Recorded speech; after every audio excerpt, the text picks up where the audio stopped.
Oi, gente, nós estamos entrando agora no segundo domingo da Quaresma. Este ensino, agora, ele visa dar a vocês todos mais compreensão do que seja as leituras desse domingo. Nesta liturgia, as leituras falam do chamado de Abraão. Nesse tempo, ele ainda não era chamado de Abraão, o nome dele era Abrão. Eu vou explicar o significado desse nome daqui a pouco. A mudança de nome de Abrão para Abraão se deu lá no livro do Gênesis, no capítulo 17, no versículo 5. Diz o seguinte: de agora em diante não te chamarás mais Abrão, e sim Abraão, porque farei de ti o pai de uma multidão de povos. Abrão, ele tinha 99 anos quando da renovação da aliança de Deus com ele. E Deus alterou o nome dele de pai elevado, que é o que significa Abrão, para Abraão, que é pai de muitas nações. Tá? Isso aí confirmando a promessa de que ele seria pai de uma grande descendência e herdaria a terra de Canaã. Abraão passa a ser um modelo aos judeus. Veja que Abraão deixou tudo para trás, cortou todos os laços familiares e seguiu rumo ao desconhecido, enfrentando todos os desafios apresentados por Javé. Ele veio lá de Ur. Um dia desse eu vou fazer um vídeo explicando direito essa trajetória de Abraão. Pois bem, a obediência dele foi total e a sua confiança inabalável. Na segunda leitura, nós vamos falar que Paulo, através de Timóteo, recorda-nos de que Deus conta conosco para anunciarmos ao mundo a boa nova. Talvez isso signifique riscos, né? Como aconteceu com Timóteo, e talvez enfrentemos medos, mas é essa a proposta que não podemos recusar. Já no Evangelho, nós vamos falar um pouco mais sobre a transfiguração. O fato, ele está narrado tanto no Evangelho de Mateus, no capítulo 17, de 1 a 19, quanto no Evangelho de Marcos, no capítulo 9, de 2 a 10. Tá certo? Os estudiosos relatam que a transfiguração aconteceu durante a semana da festa das tendas, que era uma festa carregada assim, de expectativa messiânica. Essa festa das tendas, que também é chamada de Sukkot, cabanas ou tendas, né? É uma festividade judaica de 7 dias, que era celebrada em cabanas ou tendas, assim como uma espécie de recordação da peregrinação dos hebreus pelo deserto com a devida proteção divina. Essa festa, ela é celebrada no dia 15 do mês de Tishrei, o primeiro mês do calendário. Tu és, Senhor, o meu pastor, por isso nada em minha vida faltará. Pois bem, o fato é que essa liturgia nos mostra que a transfiguração revelou aos 3 discípulos escolhidos, né, Pedro, Tiago e João, o que em Jesus está além das aparências, a sua santidade. Jesus transfigurou-se enquanto estava orando em profunda intimidade com o Pai. E seu rosto assumiu assim uma nova fisionomia. O Evangelho mostra que os 3 discípulos estavam longe de conhecer o Mestre, apesar de partilhar da sua vida ali, no seu cotidiano, da sua missão. Nada de extraordinário havia em Jesus que o distinguisse dos demais seres humanos. Jesus era como uma pessoa normal, exceto uns traços da sua personalidade, né, que faziam dele uma pessoa muito especial. Num determinado momento, o Pai lhe proclamou como sendo seu filho muito amado. E a partir daí a humanidade de Jesus já não encobria a sua santidade. E isso o colocava já na esfera divina. Então, voltando aqui para o tema. Pedro, Tiago e João estavam lá no Monte Tabor com o mestre, né? Foram com ele chamados. O mestre orava e eles dormiam. De repente, eles acordaram e viram Jesus radiante, resplandecente, o rosto brilhando como um sol, e as suas roupas estavam brancas como a luz. Estavam lá também Moisés e Elias, em glória também, falando com Jesus. E aí, do nada, Pedro, assim, meio atarantado e tal, propôs construir 3 tendas. Isso aí foi logo rejeitado, quando Deus anunciou que Jesus era o seu filho. E aí Pedro escreveu depois, numa carta dele lá, né?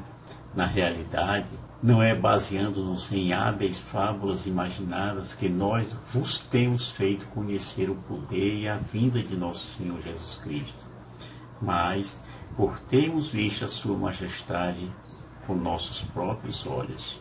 2 Pedro, capítulo 1, versículo 16.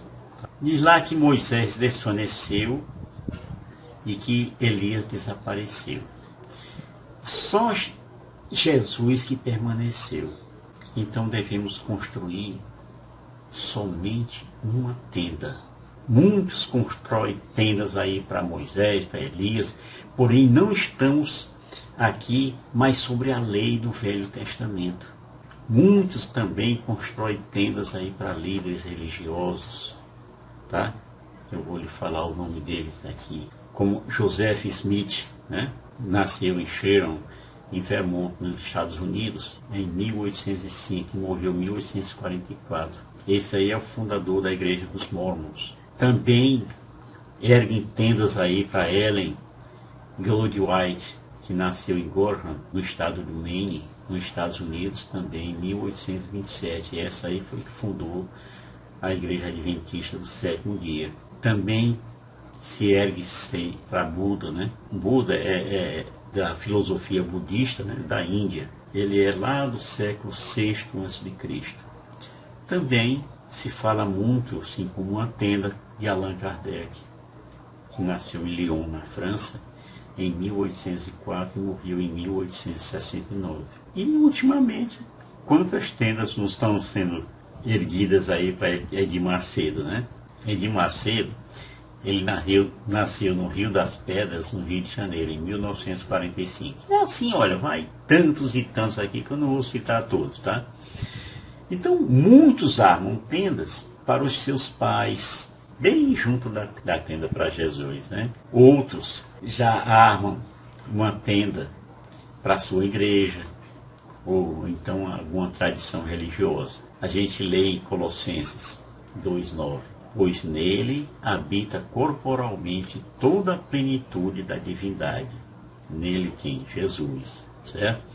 Realmente se diz que toda a sabedoria, o conhecimento e a plenitude da divindade estão em Cristo. A gente completa dizendo: estai de sobreaviso para que ninguém vos engane com filosofias e vãos sofismas baseados nas tradições humanas, nos rudimentos do mundo, em vez de se apoiar em Cristo.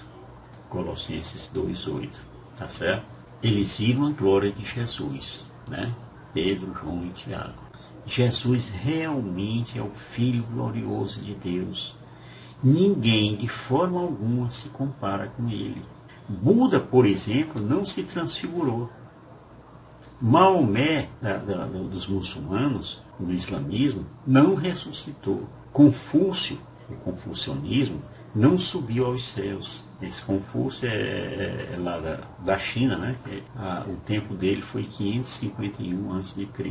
Pois bem, Paulo mais tarde escreveu: mas todos nós temos o rosto descoberto, refletimos como no espelho a glória do Senhor e nos vemos transformados nessa mesma imagem, sempre mais resplandecentes pela ação do Espírito do Senhor. 2 Coríntios 3,18. O alvo do cristianismo é transformar o cristão na imagem gloriosa de Jesus. Então, ao contemplarmos Jesus, pela sua palavra e à medida que Cristo vive em nós, começamos a demonstrar a vida, o caráter e a natureza do Cristo que habita em nós. Assim, brilhe vossa luz diante dos homens, para que vejam as vossas boas obras e glorifiquem vosso Pai que está nos céus. Deus veio à terra na pessoa de Jesus e adotou uma forma humana. Fisicamente, Jesus se parecia com qualquer um de nós. Fisiologicamente, ele sentiu fome, sede, cansaço, etc, etc, etc. A sua divindade foi vista só indiretamente em suas ações e em suas palavras. Mas na transfiguração, a glória divina interior de Jesus se tornou visível. A Bíblia revela-nos um Deus unido, composto de 3 pessoas, o Pai, o Filho e o Espírito Santo. João diz no seu Evangelho: no princípio era o Verbo, e o Verbo estava junto de Deus, e o Verbo era Deus. Ele estava no princípio junto de Deus. Jesus estava com o Pai desde o princípio, compartilhando de sua natureza divina. Então, deixou o céu e veio à terra, se encarnou no seio da Virgem Maria. E o Verbo se fez carne e habitou entre nós, e vimos sua glória. Agora, a glória que o Filho único recebe do seu Pai, cheio de graça e de verdade. João 1,14. Uma razão pela qual Jesus se tornou um homem foi para manifestar a natureza de Deus. Então, a gente lê: e Jesus é o esplendor da glória de Deus, né? E imagem do seu ser. Sustenta o universo com o poder da sua palavra. Depois de ter realizado a purificação dos pecados, está sentado à direita da majestade no mais alto dos céus. Isso aí a gente lê em Hebreus 1, no versículo 3. A fala de Jesus com Filipe ilustra bem isso. Quando Jesus disse para Filipe, né? Se me conhecesseis, também certamente conheceríeis meu Pai.